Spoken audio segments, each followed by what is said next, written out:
Sir, આપનું નામ, પરિચય અને આજે જે પ્રોગ્રામ યોજ્યો છે શું કહેશો?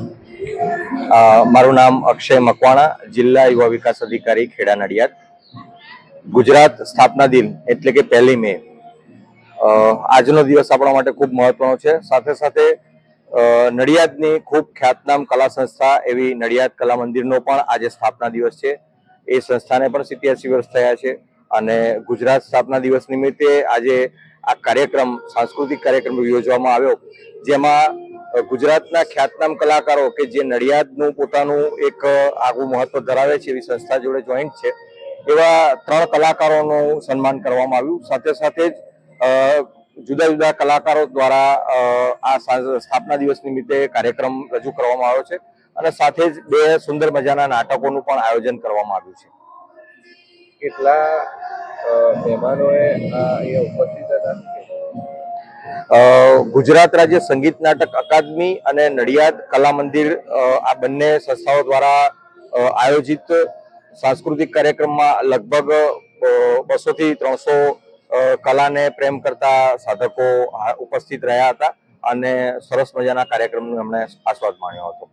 આજે ગુજરાત સ્થાપના દિન છે, તો આપ ગુજરાતી છો અને ગુજરાતીનું ગૌરવ હોય, જેમની માતૃભાષા ગુજરાતી હોય, એ બાબતે ગુજરાત સ્થાપના દિવસ એ આપણા માટે એટલા માટે મહત્વનો છે કે આપણા માનનીય વડાપ્રધાન શ્રી નરેન્દ્રભાઈ મોદી પણ જ્યારે ગુજરાત મોડેલને સમગ્ર દેશમાં લાગુ કરવા માંગતા હોય ત્યારે ખરેખર ગુજરાતી તરીકે આજના ગુજરાત સ્થાપના દિવસે મને ખૂબ ગર્વની લાગણી અનુભવું છું કે હું એક ગુજરાતી છું અને મને મારી ભાષા, મારા ગુજરાત અને સમગ્ર ભારત પર ખૂબ ગર્વ છે. નામ, પરિચય અને આજે આપને એવોર્ડથી સન્માનિત કરવામાં આવ્યા છે, શું કહેશો? મારું નામ સુરેશ સોડા, એક્ટર, રાઇટર અને ડિરેક્ટર.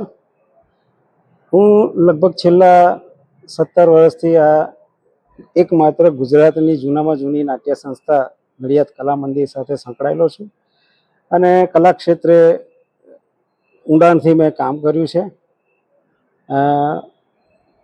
આજે ગુજરાત સ્થાપના દિવસે જે રીતે સન્માન કરવામાં આવ્યું, તો એના પ્રત્યુત્તરમાં એટલું જ કહીશ કે કોઈ વ્યક્તિનું સન્માન નથી થતું, આ તો એનામાં રહેલી કલાનું સન્માન થાય છે. આજે ઈશ્વરે દરેક વ્યક્તિને એક કલા આપી હોય છે, પણ દરેક વ્યક્તિ એક કલાકાર સમાન જ હોય છે.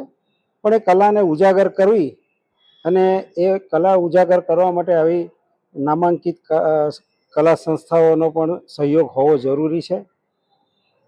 રંગભૂમિ અને ફિલ્મ ક્ષેત્ર અને ટીવી, આ બધા માધ્યમ જુદા જુદા છે, પણ એની અંદર કામ કરતો વ્યક્તિ એ કલાકાર છે અને દરેક કલાકારની કલાનું સન્માન થવું જોઈએ એવું હું માનું છું.